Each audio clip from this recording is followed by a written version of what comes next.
Hey guys, neckline finish பண்ணியாச்சு, shoulders attach பண்ணியாச்சு. Next வந்து சைட் சீம் எப்படி ஸ்டிச் பண்ணுறதுன்னு பார்க்க போகிறோம். டாட்ஸ் வந்து சைட் சீம் தைக்கிறதுக்கு முன்னாடியும் தைக்கலாம், சைட் சீம் தைச்சதுக்கு அப்புறமும் தைக்கலாம். That is completely your choice. Darts பற்றின வீடியோ வந்து நெக்ஸ்ட் வீடியோவில் நம்ம பார்க்க போகிறோம். ஸோ ஃபஸ்ட்டு வந்து நம்ம சைட் சீம்ஸ் எப்படி ஸ்டிச் பண்ணுறதுன்னு பார்க்கலாம். இப்போ நான் வந்து சைட் சீமுக்கு என்ன அலவன்ஸ் கொடுத்துருந்தனோ அதுக்கு மேலேயே நான் வந்து பின்ஸை வச்சு ஹோல்ட் பண்ண போகிறேன். ஸோ இதை வந்து பொறுமையாக அலைன் பண்ணி பண்ணுங்கள், மிஸ்மேட்ச் இருக்கக்கூடாது. நம்ம கட்டிங் பண்ணும்போதே நம்ம கிளியராக பேக் அண்ட் ஃப்ரண்ட் நல்லா அலைன் பண்ணி கட் பண்ணதுனால மிஸ்மேட்ச் வர்றதுக்கு வாய்ப்பே கிடையாது. ஸோ இந்த மாதிரி நீட்டாக ரெண்டு சைட்ஸுமே பின் பண்ணிக்கோங்க.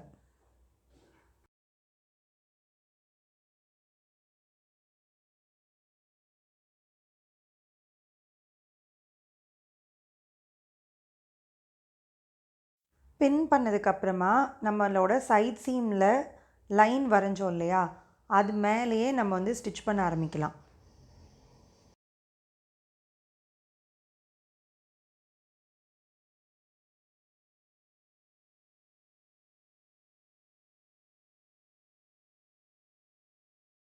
ஸ்டிச் பண்ணும்போது நம்ம பின்ஸை வந்து ரிமூவ் பண்ணிக்கிட்டே வாங்க.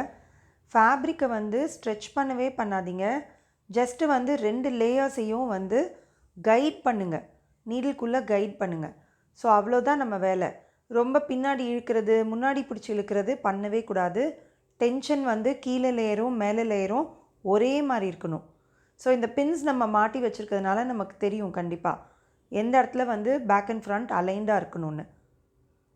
ஸோ இப்போ நம்ம சைட் ஸ்லிட்டு இடத்து வரைக்கும் நம்ம ஸ்டிச் பண்ண போகிறோம். அங்கே நாட்ச் இருக்கிறதுனால it will be helpful to know where to stop.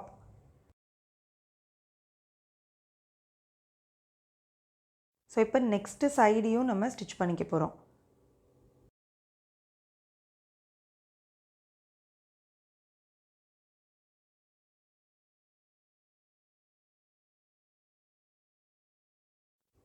ரெண்டு சைடுமே நான் இப்போ ஸ்டிச் பண்ணிட்டேன். ஸ்டிச் பண்ணோன்னே இப்படி தான் இருக்கும். அண்ட் சைட் ஸ்லிட் வரைக்கும் நான் ஸ்டிச் பண்ணியிருக்கேன். இப்போது இந்த சைட்ஸை வந்து நான் ஓவர்லாக் பண்ண போகிறேன். ஓவர்லாக் பண்ணிட்டோன்னா இந்த ஸ்டேஜ்லேயே it will be very easy. So இங்கே கவனித்து பாருங்கள், எப்பயுமே வந்து ஓவர்லாக் பண்ணும்போது ஃபேப்ரிக் வந்து ஸ்டிஃபராக இருக்குது அப்படின்னா நீங்கள் வந்து பேக் அண்ட் ஃப்ரண்ட்டை தனித்தனியாக ஓவர்லாக்கிங் பண்ணிக்கோங்க. இப்படி தனித்தனியாக ஓவர்லாக்கிங் பண்ணும்போது தேவையில்லாத ரிங்கிள்ஸ், க்ரீசஸ் எதுவுமே வராது.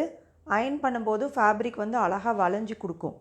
இப்போ சம்டைம்ஸ் வந்து வேஸ்ட் ஷேப் அதிகமாக இருக்கும் இல்லையா, அவங்களுக்கெல்லாம் நீங்கள் இந்த மாதிரி தான் ஓவர்லாக் பண்ணணும்.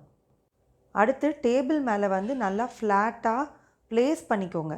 ப்ளேஸ் பண்ணதுக்கப்புறம் நம்ம இந்த ஸ்டேஜ்லேயே வந்து செக்கிங் பண்ணிடணும் மெஷர்மெண்ட்ஸை. Bust circumference, waist circumference, hip circumference and armhole circumference. So bust circumference வந்து பார்த்திங்கன்னா ஆர்ம் ஹோல்லேருந்து நான் ஒரு 1.5 இன்ச்சு கீழே இறக்கி என்னோடய பஸ் சர்க்கம்ஃபரன்ஸ் ப்ளஸ் என்ன ஈஸ் கொடுத்தோமோ டிவைடட் பை 2 இருக்கான்னு நம்ம இங்கே செக் பண்ணணும். செக் பண்ணதுக்கப்புறமா அப்படியே நம்ம டேப்பை டபுள் பண்ணி பார்த்தோன்னா நமக்கு பஸ்டோட சர்க்கம்ஃபரன்ஸ் ப்ளஸ் ஈஸ் என்ன இருக்கோ நமக்கு கிளியராக வந்துடும். ஸோ இன்கேஸ் இங்கே வந்து டைட் பண்ணணும், லூஸ் பண்ணணும் அப்படின்னா இந்த ஸ்டேஜ்லேயே நம்ம பண்ணிடணும். அடுத்தது நான் வந்து வேஸ்ட்டை மெஷர் பண்ண போகிறேன். ஸோ ஸ்லைட்டாக அந்த மாதிரி பேக் சைடுக்கு ஃபோல்ட் பண்ணிக்க போகிறேன். பிகாஸ் நான் பேக்கில் மட்டும் டாட் போட்டிருக்கேன், ஃப்ரண்ட்டில் டாட் போடல. ஸோ அதனால் ஃப்ரண்ட் ஃபேப்ரிக் வந்து கொஞ்சம் எக்ஸ்ட்ரா இருக்கும். ஸோ அதோடு சேர்த்து வச்சு நம்ம மெஷர் பண்ணணும். அதே மாதிரி டேப்பை டபுள் பண்ணோன்னா வேஸ்ட் சர்க்கம்ஃபரன்ஸ் ப்ளஸ் ஈஸ் வந்து கரெக்டாக நமக்கு பர்ஃபெக்டாக இருக்கணும். இந்த ஸ்டேஜில் அது கரெக்டாக இல்லை, டைட் பண்ணணும், லூஸ் பண்ணணுன்னா வேஸ்ட்டை நம்ம டைட் பண்ணலாம், லூஸ் பண்ணலாம். அடுத்தது சீட்டையும் அதே மாதிரி மெஷர் பண்ணிக்கணும். ஸோ சீட்டில் வந்து நம்ம 3 இன்ச்சஸ் ஈஸ் வந்து ஜென்ரலி நம்ம கொடுப்போம். இங்கேயும் நான் அதான் கொடுத்துருக்கேன். ஸோ அதை டேப்பை டபுள் பண்ணி பாருங்கள். டபுள் பண்ணி பார்த்தோன்னே எனக்கு 44 வருது. So it's all perfect. Drafting வந்து நம்ம மெஷர்மெண்ட்ஸை கரெக்டாக வச்சு நம்ம ஃபேப்ரிக்கில் மார்க் பண்ணிட்டோன்னா எந்த ஒரு இஷ்யூமே வராது.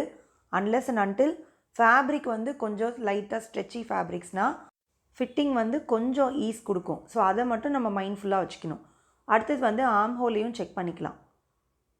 ஸோ பேட்டர்ன் மேக்கிங்கில் வந்து எப்படி நம்ம சீம் அலவன்ஸை விட்டுட்டு ஆர்ம் ஹோல் செக் பண்ணுவோமோ அதே மாதிரி செக் பண்ணிக்கலாம். அண்ட் டேப்பை டபுள் பண்ணி பார்த்தோன்னா நமக்கு வந்து ஆர்ம் ஹோல் சர்க்கம்ஃபரன்ஸ் ப்ளஸ் என்ன ஈஸ் யூஸ் பண்ணமோ அந்த சர்க்கம்ஃபரன்ஸ் பர்ஃபெக்டாக இருக்கான்னு செக் பண்ணிக்கணும். ஸோ நான் இப்போ குர்தாவை திருப்பி விட்டுருக்கேன் ரைட் சைடுக்கு. ஸோ ரைட் சைடில் திருப்பி விட்டோன்னே நீங்கள் ஃபுல்லாகவே வந்து ஒருக்கா செக் பண்ணிக்கலாம். லைன்ஸ் வந்து எப்பயுமே ஸ்மூத்தாக இருக்கணும்.